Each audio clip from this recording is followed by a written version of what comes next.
Assalamualaikum warahmatullahi wabarakatuh.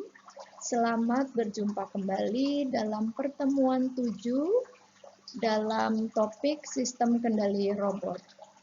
Pada pertemuan 6 sebelumnya sudah dibahas dan saya yakin Anda sudah mengetahui berbagai macam sistem kendali robot, yaitu ada sistem kendali on-off, sistem kendali proporsional, dan sistem kendali integral.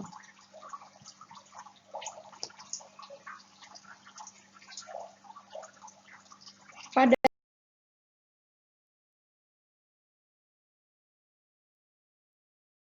pertemuan 7 ini akan membahas tentang kontrol diferensial.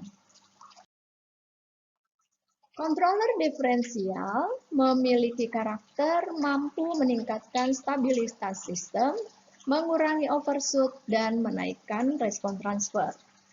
Bagan dari controller diferensial seperti yang dapat Anda lihat, di sana ada sinyal input, merupakan SP atau set point, kemudian ada proses value yang akan bergabung menjadi sinyal kesalahan atau ET. Kemudian akan diproses di dalam sinyal kendali derivatif ini dan menghasilkan sinyal keluaran sebesar konstanta penguatan derivatif KD dikalikan dengan turunan dari sinyal kesalahan tersebut terhadap DT. Sehingga persamaan kontrol untuk controller diferensial adalah QT, sinyal keluaran, akan sama dengan KD dikalikan dengan D per DT dari ET. ET merupakan sinyal kesalahan. Karakteristik dari controller diferensial ini salah satunya tidak dapat menghasilkan keluaran bila tidak ada perubahan pada masukannya yang berupa sinyal kesalahan. Jika sinyal kesalahan berubah terhadap waktu, maka keluaran yang dihasilkan controller tergantung pada nilai KD, yaitu kekuatan konstanta kekuatan derivatif dan laju perubahan sinyal kesalahan. Selain itu juga mempunyai suatu karakter untuk mendahului, sehingga controller ini dapat menghasilkan koreksi yang signifikan sebelum pembangkit kesalahan menjadi sangat besar. Perlu diperhatikan bahwa untuk controller diferensial ini tidak dapat digunakan secara tersendiri, sehingga penggunaannya harus digabung menjadi misalnya controller PD merupakan gabungan dari proporsional dan diferensial, atau controller PID gabungan dari proporsional, integral, dan diferensial.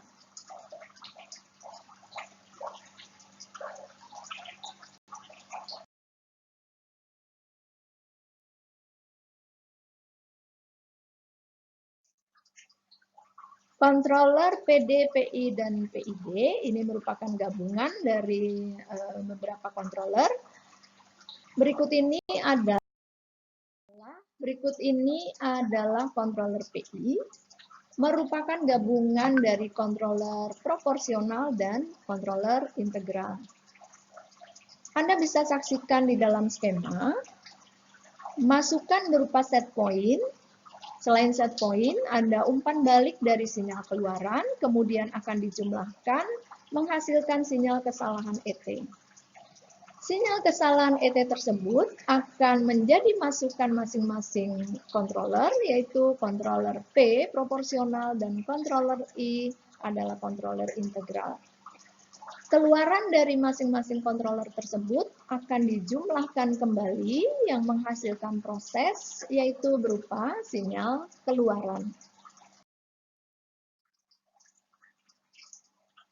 Berikutnya adalah gabungan dari controller proporsional dan controller diferensial atau controller PD. Pada controller PD ini, bagan yang disusun gabungan dari controller proporsional dan diferensial.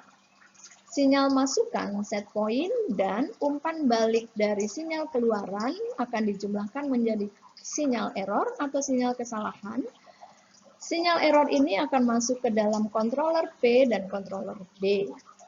Pada controller D akan menghasilkan KP dikalikan dengan sinyal ET, dan D akan menghasilkan sinyal KD dikalikan dengan diferensial ET terhadap DT. Keluaran dari masing-masing controller tersebut akan dijumlahkan menjadi proses yang tidak lain adalah merupakan sinyal keluaran. Berikut adalah respon sistem. Anda bisa saksikan pada grafik. Sumbu Y menyatakan sinyal yang dikendalikan dan sumbu X menyatakan waktu yang dibutuhkan. 1 adalah nilai yang diset sebagai kondisi stabil. Anda bisa lihat di sana terdapat TD, TR, TP, TS, dan MP.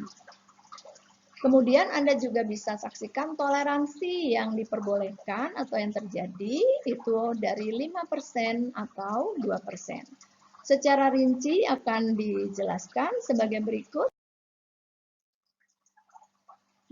TD adalah delay time, merupakan waktu yang dibutuhkan oleh respon untuk mencapai setengah dari nilai lonjakan pertama. Pada kasus ini, yang diset adalah nilai 1, sehingga TD waktu yang dibutuhkan oleh respon untuk mencapai nilai respon setengah. Kemudian rise time atau TR adalah waktu yang dibutuhkan oleh respon agar bertambah dari 10% menjadi 90% dari akhir nilai, yaitu nilai 1. Sehingga rise time waktu yang dibutuhkan dari respon 0,1 sampai dengan respon 0,9. Kemudian peak time adalah waktu yang dibutuhkan respon untuk mencapai puncak maksimumnya. Settling time atau TS adalah waktu yang dibutuhkan oleh respon untuk mencapai nilai akhir 5% atau 2% dari respon kondisi stabil atau steady state. Dalam hal ini tadi adalah bernilai 1. Saat sistem mencapai kondisi stabil, sinyal respon akan berhenti pada kisaran target. Selisih nilai akhir dengan target inilah yang disebut dengan steady state error atau ESS. Kemudian ada maksimum overshoot atau MP, merupakan nilai puncak kurva yang diukur dari nilai 1 atau dari nilai stabilnya.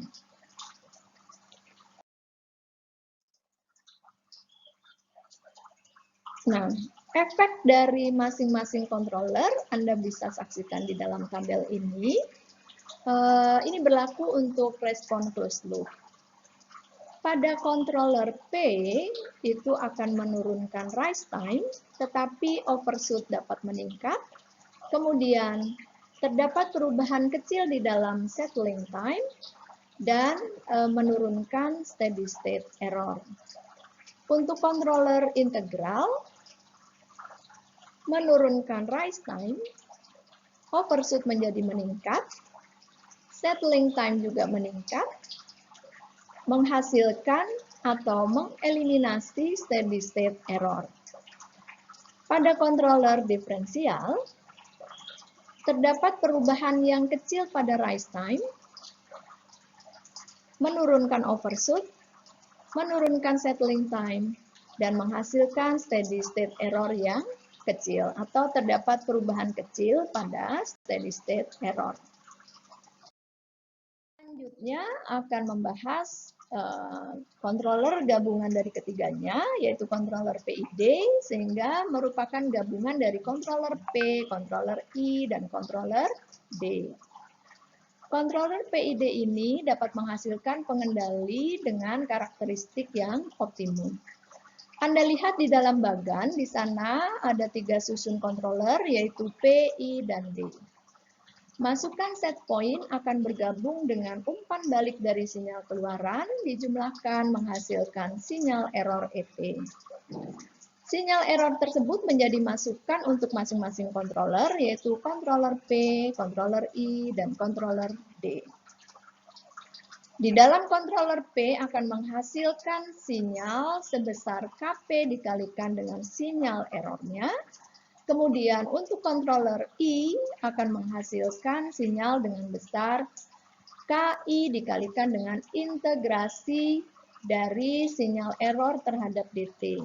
Dan untuk controller D akan menghasilkan Kd dikalikan dengan turunan dari sinyal error terhadap DT. Hasil dari perhitungan tersebut akan dijumlahkan dan menghasilkan proses yang merupakan sinyal keluaran.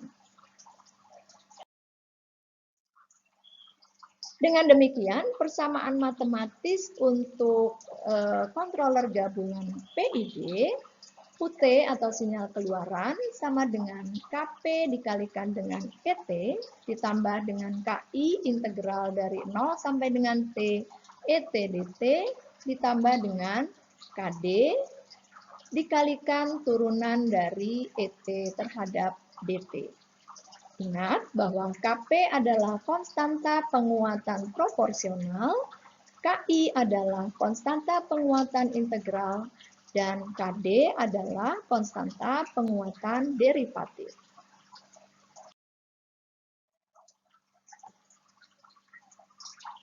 Respons sistem PID ini memiliki karakter mampu mengurangi rise time atau TR, mengurangi overshoot maksimum MP, dan mengurangi atau menghilangkan kesalahan keadaan punak atau steady state error ESS.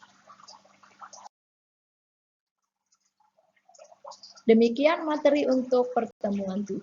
Terima kasih atas perhatian Anda. Wassalamualaikum warahmatullahi wabarakatuh.